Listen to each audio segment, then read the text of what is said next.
Well, sir, the allegations is that this mosque is tied to the Iranian regime and that there's even money laundering allegedly happening. It's completely wrong. As an Iranian, for Canadians, it may not make sense. But as an Iranian, I know what their affiliation with the regime is. And that organization is tied with the government, so it's receiving funds.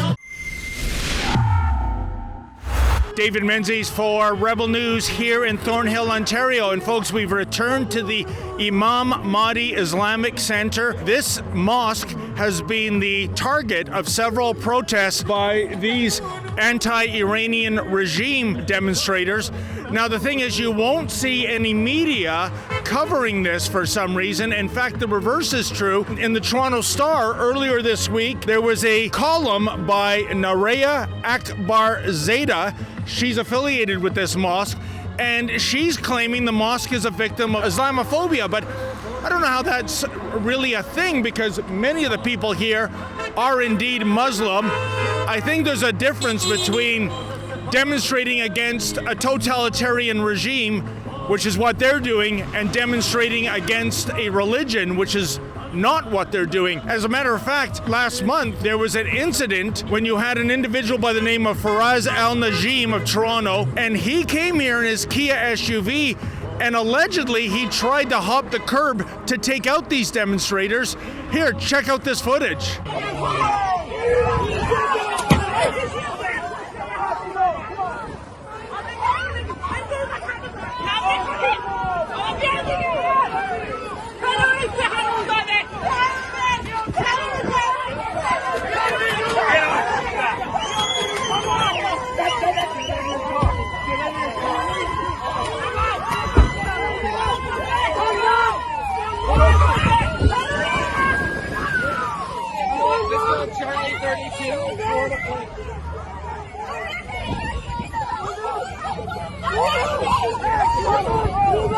And again, the mainstream media let us down. There were a few brief items, but you had to go to foreign media to find out about him and the details of the incident. So we are here. We're going to talk to Nasser Pooli, who is the organizer of the demonstration, and we're going to go into the mosque and see if anyone will come on camera, because we always want to get the other side of the story.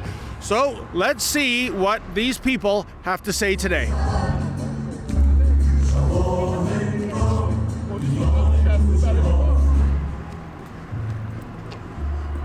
I was wondering if I could speak to this person, Nareya Akbarzadeh. No? Isn't she affiliated with this mosque? Oh, she's not here right now. She's not here? No. Is there somebody else? My name's David Menzies with Rebel News, and I'm just trying to reach out.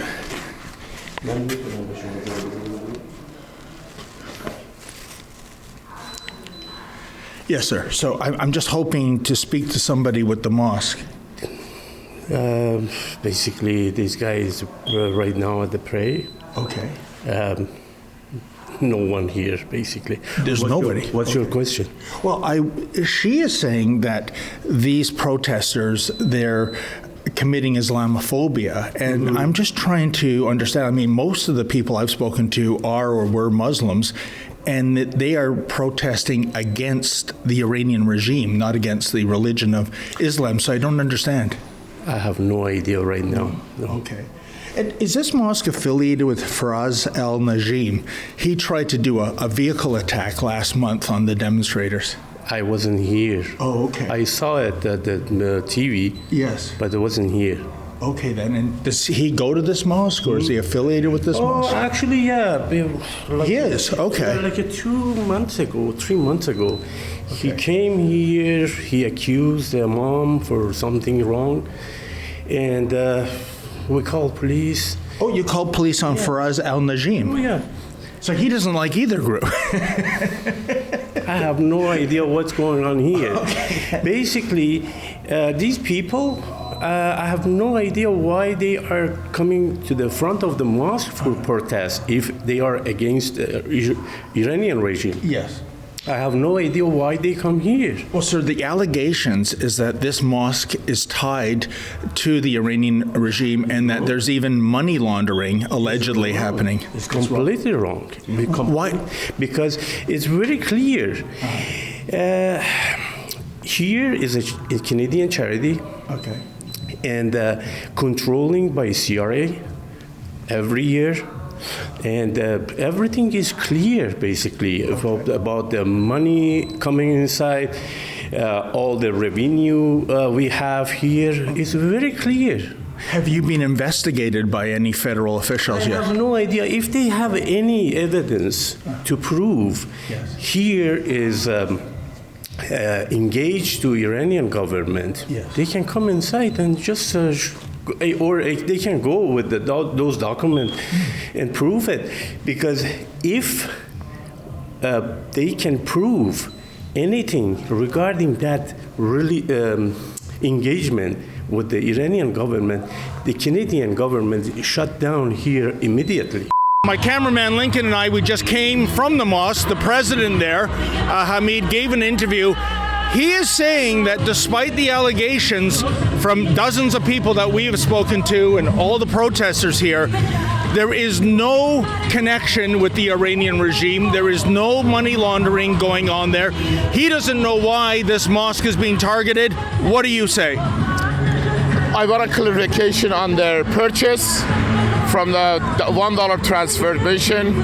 I want a clarification from the mullah that came from Nasab, Hassan Nasab, or whatever his name is, from Germany mosque that shut down to here. And I want a clarification how much they have advertised for Johari, how much they have advertised against the Iranian people in here. As you have seen, the guy comes in here, threatens the Iranian people, threatens people like me. From here, they didn't take any action until we spoke out. We said, we are gonna come to your door to demonstrate.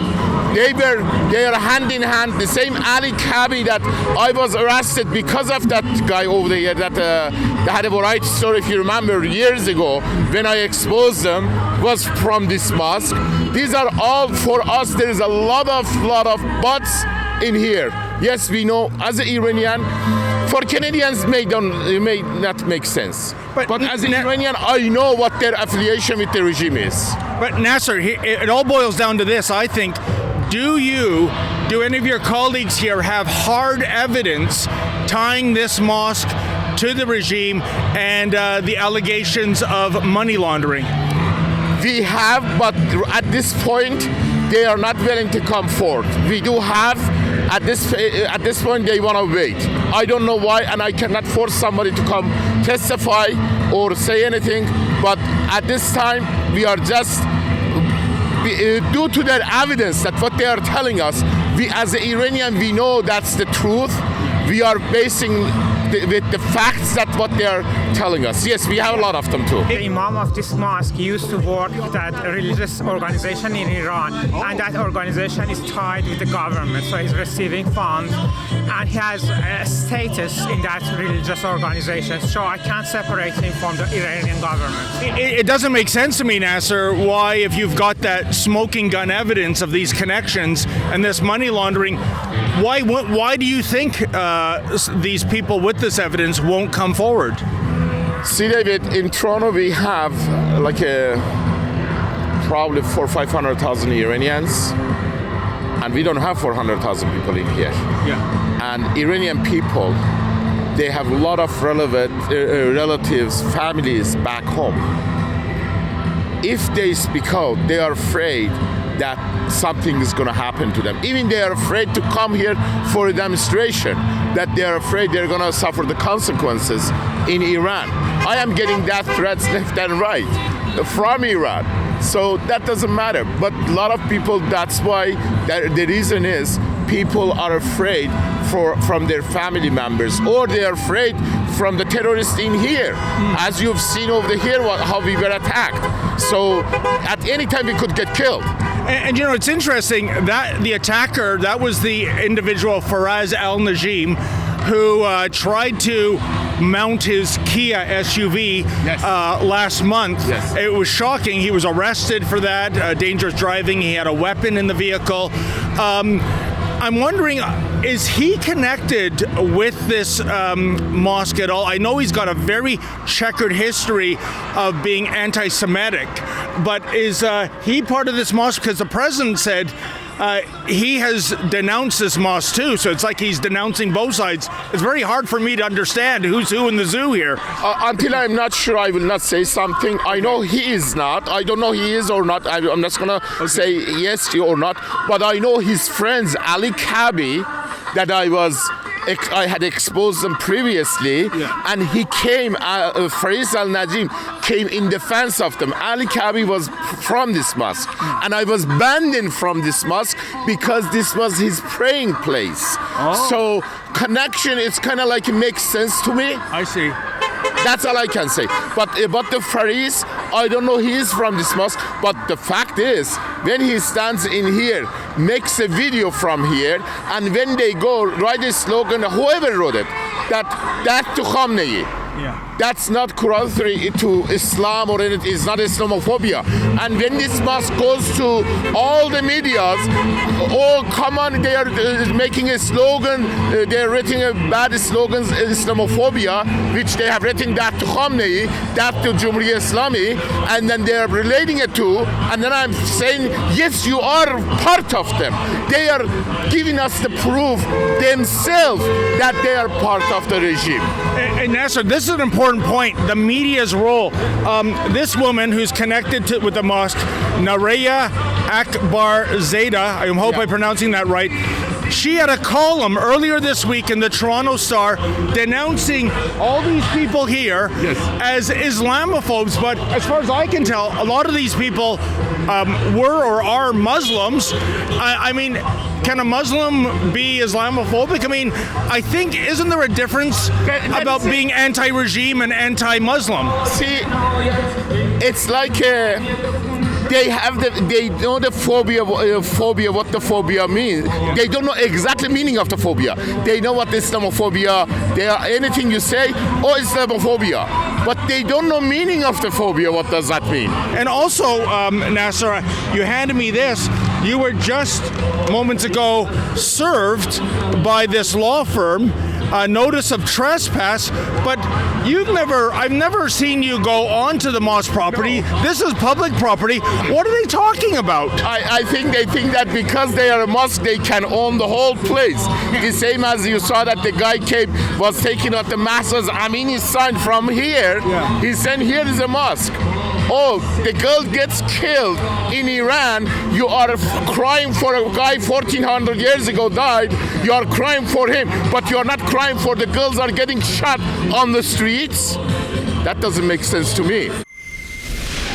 Well, folks, as you know, we reach out to get the other side of the story always, and you'll notice at this mosque protest, not a single member of the mainstream media is here. It's unbelievable, but we need your help. Can you kindly go to rebelinvestigates.com? That's rebelinvestigates.com. We don't receive a single nickel from the federal government, nor would we accept it if offered. We rely on your donations.